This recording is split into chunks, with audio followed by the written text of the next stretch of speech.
dependency trap. Our guest tonight is Oluwemimo Osanipin, Director General of National Automotive Design and Development Council. Good evening to you, Mr. Osanipin. Thank you very much for joining me on the program. Good to see you, sir.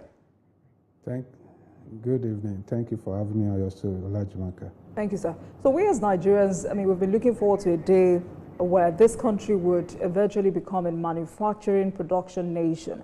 But, year on year, different administrations come and go, but we never get to achieve that. This is a country that has raw materials like lithium, iron ore, and petrochemical inputs, yet we remain largely import dependent. What exactly is wrong?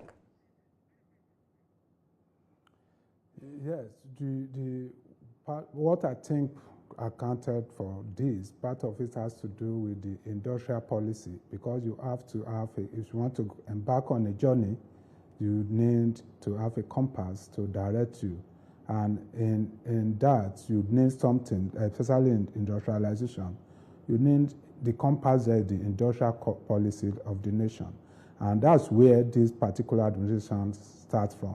So the administration started by looking at the existing, what we have done in the past concerning the industrial policy.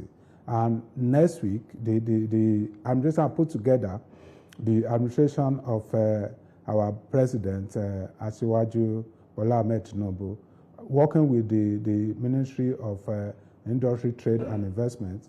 So they are putting together the industrial policy for the country. And that policy is going to be launched next week. With that policy that they are putting in place, already outline all the major steps that we need to take. And in putting the policies together, all the stakeholders in the important sectors, let me say all the sectors, because all the sectors are important, that are needed to provide raw material or other things to make industrialization successful in Nigeria were involved. So we in auto were also involved. And in auto, for example, we've identified some of those things that we need to do, even if we have to start at the, let me say, if we have to start small, we have to start and start building on whatever we are doing. All right, sir. So if when we get it right from the industrial policy, we'll be able to get it right. So if you say that Nigeria's industrial failure is primarily a policy design problem, why should Nigerians trust that this policy we're looking forward to will work this time? Yes, the why I believe this one will work is because in putting this together, every segment and stakeholder involved in industrialization were involved. This is not just a document put together by the government. It's a document put together by government, private sector, and everyone that need to play a role. Those that were involved in the raw material, those that were involved in setting up the industry, and then try to look at what are the challenges. Because if you put it together by one, let me say, government, you may not identify, you may not appreciate enough the challenges that our manufacturers are facing. So with the manufacturers involved, we already identified those challenges that we need to tackle. Some of them have to be tackled by the government. Some have to be tackled by the industrialists, or some have to be jointly addressed by everyone involved. So that's why we have great hope that this one will be better. And for us in NATO also, we have hope that we can start doing something based on what we have learned in the past. Okay, so if you say this, we're anticipating that this would be better, does it also mean that, in past years or past administrations, Nigeria's political economy has been fundamentally anti-industrial? Is it possible that this is not an elite problem? Because I would have loved to ask you if it is possible that elites benefit more from imports than local production. Is rent-seeking more profitable than manufacturing? At the same time, can industrialization occur at scale without stable 24/7 power? Without what? Stable electricity. Okay, thank you. Yeah, we also, I'm sure when you call a lot of industrialists, and the question they will ask you, or what they will say is, everyone will complain about power. But again, we've seen the government has invested a lot on power and also on renewable energy. That is power, off-grid power. So, for example, in our sector, most of the facility we are building, we always emphasize we have to either depend on hybrid or try as much as possible to be off-grid. There was a time we were discussing with some triple AM, that is an association of African manufacturers, auto manufacturers, and it comprised of top OEM, the Toyota of this world, Mercedes, Ford, and all of them. And what again they mentioned was infrastructure that we don't have, and one of them happened to be power. But again, when we brought them down and they realized what we have on ground, they said power is no longer the main determinant, because they know that with CNG that we have, the gas we have, by the time you use gas turbine, you can use gas. Use gas to power the whole process, the whole manufacturing process. We have one of the biggest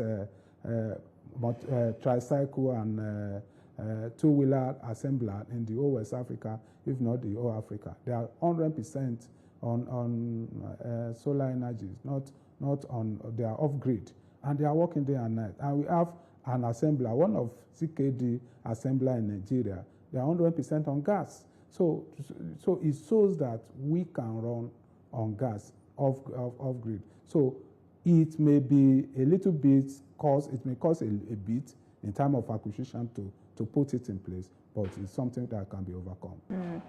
So the council is asking the federal government to do something very fundamental, but before I get to that, our country, Nigeria, remains one of Africa's largest automotive markets. We're driven by a population of over 200 million people and increasing mobility demand. But despite all of this, there's this high demand for imported vehicles. I mean, we call it Tokumbo cars, dominating and making up the large majority of vehicles on Nigerian roads and suppressing demand for locally built alternatives. Why has it not translated to local production? Is it the same challenge? Okay, yes, we have the challenge, number one, and then we have the pricing. When you look at most of the people that patronize used vehicle or pre-owned vehicle, the one we call Tokumbo. So most of this one, because of the price, they look at the price structure. By the time they want to take that decision to buy, it's not about the safety or the quality. It is about what the money they have can go for. But again, a lot of people were discussing with a team last week, and they were surprised that they could get vehicle for 25 million, new vehicle for 25 million in Nigeria, assembled vehicle for 25 million, car, and they can even get some for 35 million, that is a mini SUV, for 35 million. But because a lot of us did not fail to find out, and because we already assume that a new vehicle is out of our reach, and that's why we have with that discovery, we are meeting with some of these assemblers so that they can put across the product they have to Nigerians, so that more Nigerians can see this and then be able to access that. And also the federal government is tackling this by providing through credit card finance, that is consumer credits, for whoever that want to buy made in Nigeria car, because we realize that the major determinant here has to do with the pricing. Again, a lot of things are contributed for the price, for the kind of price we have in Nigeria. The cost of fund is part of it, and then our inability to produce a lot of raw material. And that informed the decision we have taken in the last few months to ensure that we focus more on component part development, where we'll be able to build some of the component parts that are being imported build them locally, so that we stop importing them to Nigeria. If we build them, then we will stop import, and by so doing, we'll be able to drag down the price of the finished product, which is car or SUV, any type of vehicle. And your council is urging the federal government to ban tires. battery imports so the country can save 1 trillion naira. What the council is saying is that the country already exports too much of the money that could grow its local factories. But again, the questions I would like to ask you tonight is, do Nigerian manufacturers currently have that production capacity and quality standards to meet national demand? Okay, for capacity, as at today, the capacity, the installed capacity of local assembler is about above 400,000 units.